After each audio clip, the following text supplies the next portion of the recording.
A little over 10 years ago, I was sitting at a car wash minding my own business, waiting for my car to go through. I was watching the suds change colors, thinking how awesome it is that we have this technology, when all of a sudden this guy walked in front of me and totally caught my attention because he didn't have any arms and his legs were just really short and his feet were twisted upside down. He was walking on the top of his feet. I followed him with my eyes, which I probably shouldn't have. Everybody else was minding their own business, but I was following him, and he walked out and it looked like he was getting ready to get in a car, and there was nobody else in that car. And if he was getting ready to drive that car, I wanted to know how. So I ran up to him, and he says I kept him from closing his door. But I jumped and I said, "Hey, are you getting ready to drive that car?" And he says, "Yeah."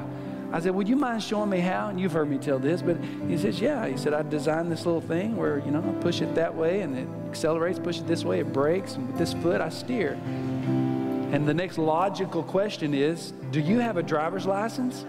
So I asked him, "Do you have a driver's license?" He says, "Yeah, I got a driver's license. Passed my test on the first try." I said, "Man," and at that point I said, "What is your name?" He said, "Gabriel." And I thought, okay, this is a test. This is God testing me. This is an angel. And God's just seeing how I'm going to respond. So I literally reached out and touched him. And it's just, and he kind of looked at me weird. And I said, "Okay, you're for real. So maybe you're not an angel." And just so impressed me. I said, "I got to know more about your story." He reached into the pocket on the side of his car door and pulled out a wallet with his feet, opened it up with his feet, and handed me a business card that had his website on it.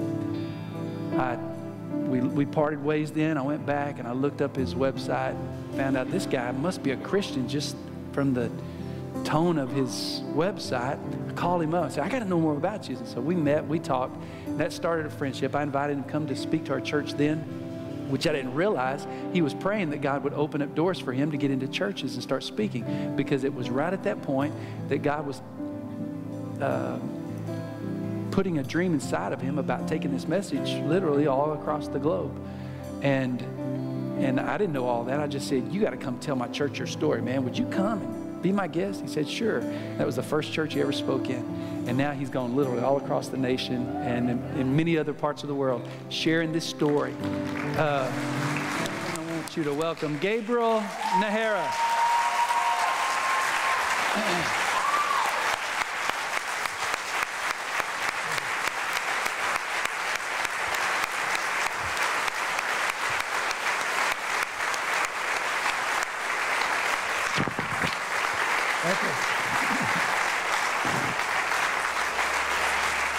Joy and a privilege to be able to watch people as I share my story, as I share everything that I've done in life, to be able to show people that God can do anything. There's nothing, there's no limits that God puts on us whatsoever. We put our own limits on ourselves. The day I was born, the doctors, first thing they told my parents was, "He's dead. He's dead." Imagine what that felt like after 9 months of me giving them all the trouble that I gave my mom for 9 months. And then I realized that she wasn't going to get to enjoy it any more than that. But then they realized I wasn't dead after I gave the first yell of glory there and said, "Hey, I'm here." The sigh of relief that my mom probably felt right afterwards. But then the doctors carried on with their mentality and said, "Well, yeah, he's breathing, but don't expect much more out of him. He's probably not even going to live past today or tomorrow, so just take him home and enjoy the little time that you're probably going to have with him. A day, a week, a month, a year, who knows?"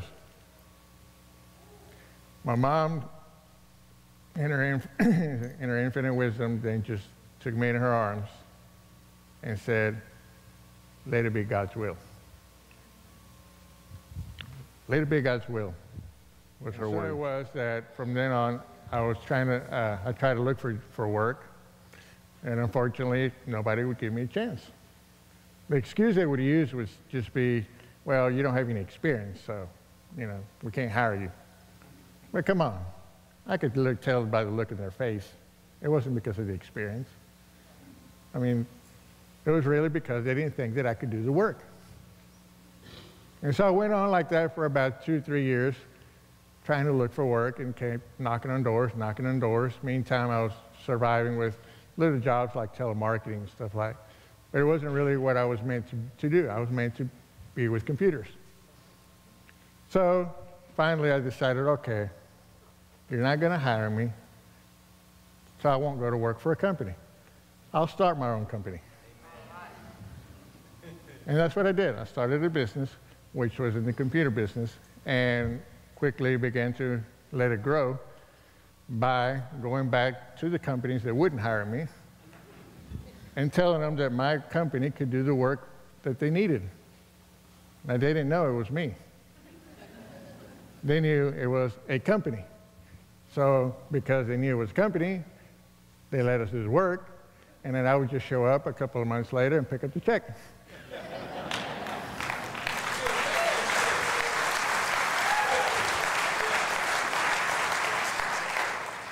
And just say, thank you very much.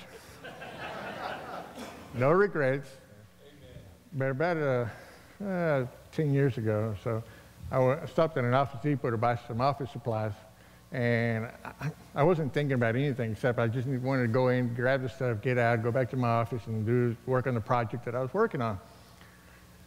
Kind of the same similar story I had with Pastor at the car wash.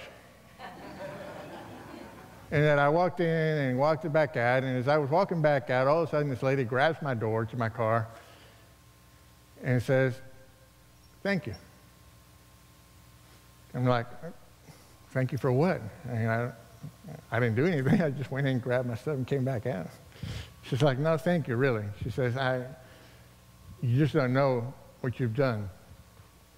She says, my son and I are sitting in the car behind you, 1 row behind you in the parking lot. And my son has been very depressed and very sad about the fact that he's 18 years old, can't find a job, can't go to work, or hasn't gone to work, and basically he just feels like he's not worth anything. She says, and we've been sitting there in the car arguing for the last 2 hours. But the minute you drove up in your car and got out of your car, he stopped. He stopped complaining. He stopped whining and didn't say nothing more until you walked back out. When you walked back out, he said, Mom, why am I complaining? Look at him. Look at the car he's driving.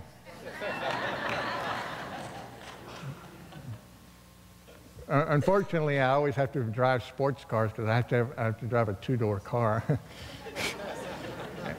I can't drive a 4-door car because I can't get in it. So she said, look at the car he's driving. And look, he just moves around and carrying a bag like nothing, She said, why am I?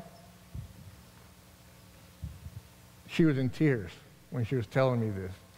She was in tears saying, you just don't know what a difference you've made. And then she called him over, and he came over also in tears and said, he said, you've changed my life. And I asked him, I said, do you know it wasn't me? Amen. It was God, not me. They went back to their car and never heard from them again. But over and over and over, it happens to me that God's presence is always there. He's always there every second, every minute, everywhere I go. And that's what has led me to, in the last 10 years, start doing these motivational seminars and going to churches and giving my testimony. Because if I can change one life, one day, I know that the world can be a better place to live in.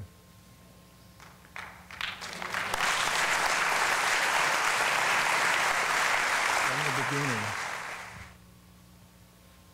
the first words I heard from my mother was, "Let it be God's will."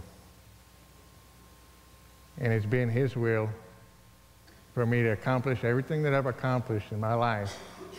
It's been His will for me to be standing right here, right now, to tell you that if you allow God's will